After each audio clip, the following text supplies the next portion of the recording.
ఇక్కడి ప్రాంత ప్రజానికాన్ని మర్చిపోతున్నారు. ఇక్కడి ప్రాంత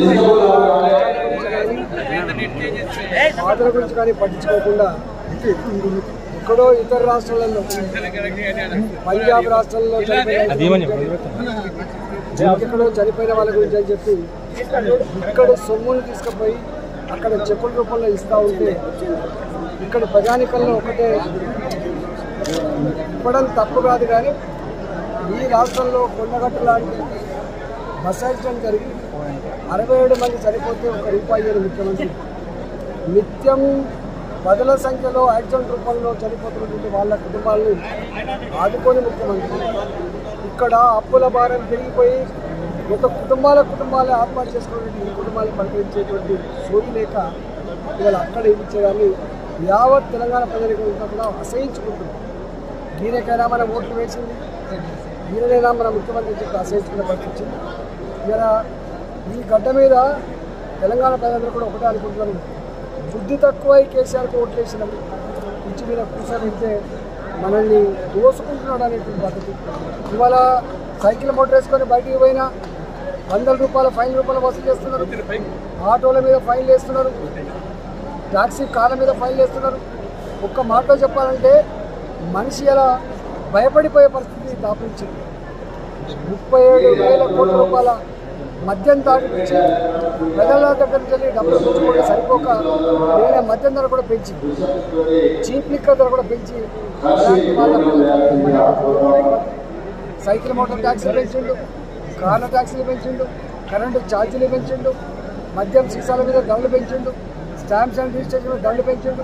ఒక్క మాట చెప్పాలంటే 25,000 కోట్ల రూపాయల భారాన్ని ప్రజల మీద మోపి ఇవాళ ప్రజల్ని అప్పుల పాలు చేసేటువంటి దుర్మార్గ పరిస్థితి. ఇవాళ కూరగాయల తల్లి కావచ్చు, ఇవాళ ఆటోలు నడిపేటువంటి వాళ్ళు కావచ్చు, వాళ్ళ ఇంట్లో పుట్టబోయే బిడ్డ మీద కూడా ₹1,25,000 అప్పుతో పుట్టే పరిస్థితి.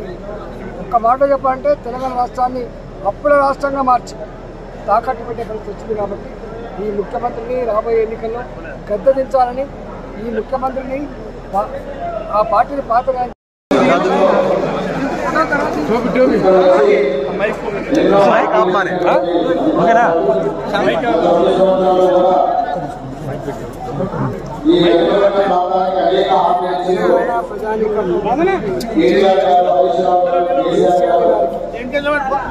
అధికారులు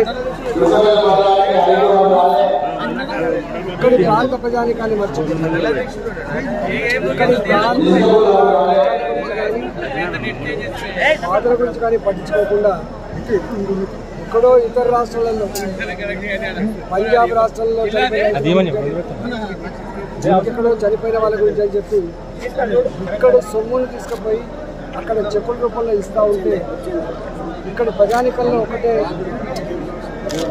ఇవ్వడం తప్పు కాదు. కానీ ఈ రాష్ట్రంలో కొండగట్టు లాంటి బస్ యాక్సిడెంట్ జరిగి 67 మంది చనిపోతే ₹1 ముఖ్యమంత్రి నిత్యం పదుల సంఖ్యలో యాక్సిడెంట్ రూపంలో చనిపోతున్నటువంటి వాళ్ళ కుటుంబాలను ఆదుకొని ముఖ్యమంత్రి ఇక్కడ అప్పుల భారం పెరిగిపోయి మొత్తం కుటుంబాలే ఆత్మహత్య చేసుకున్నటువంటి ఈ కుటుంబాలను పరిగణించేటువంటి సోయి లేక ఇవాళ అక్కడ ఇచ్చేదాన్ని యావత్ తెలంగాణ ప్రజలకు కూడా అసహించుకుంటుంది.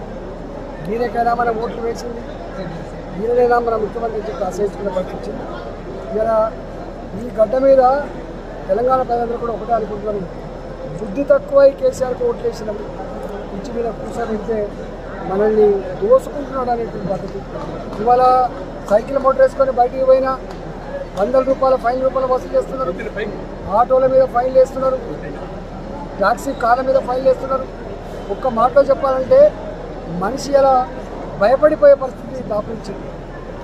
37,000 కోట్ల రూపాయల మద్యం తాగిపించి ప్రజల దగ్గర నుంచి డబ్బులు తెచ్చుకోవడం సరిపోక వేరే మద్యం ధర కూడా పెంచి, చీప్ లిక్కర్ ధర కూడా పెంచి సైకిల్ మోటార్ ట్యాక్సీలు పెంచిండు, కార్ల ట్యాక్సీలు పెంచిండు, కరెంటు ఛార్జీలు పెంచిండు, మద్యం సీసాల మీద ధరలు పెంచిండు, స్టాంప్స్ అండ్ రిజిస్ట్రేషన్ దండు పెంచాడు. ఒక్క మాట చెప్పాలంటే 20-25 వేల కోట్ల రూపాయల భారాన్ని ప్రజల మీద మోపి ఇవాళ ప్రజల్ని అప్పుల పాలు చేసేటువంటి దుర్మార్గ పరిస్థితి. ఇవాళ కూరగాయలు అమ్ముకునే తల్లి కావచ్చు, ఇవాళ ఆటోలు అడుగుతుంటే వాళ్ళకు కావచ్చు, వాళ్ళ ఇంట్లో పుట్టపోయే బిడ్డ మీద కూడా 1,25,000 రూపాయల అప్పుతో పుట్టే పరిస్థితి. ఒక్క మాట చెప్పాలంటే తెలంగాణ రాష్ట్రాన్ని అప్పుల రాష్ట్రంగా మార్చి తాకట్టు పెట్టే పరిస్థితి వచ్చింది. కాబట్టి ఈ ముఖ్యమంత్రిని రాబోయే ఎన్నికల్లో గద్దెదించాలని, ఈ ముఖ్యమంత్రిని ఆ పార్టీని పాతగా. మీరు చూస్తున్నారు ఐ డ్రీమ్ న్యూస్ ని. Please subscribe I dreams. For more videos, subscribe I dream. Please subscribe for more videos. I dream. For more videos Subscribe, I dream. Please subscribe. Subscribe I dream channel. Do subscribe. I dream. I dream ఛానల్ని subscribe చేయండి. Do watch I Dream.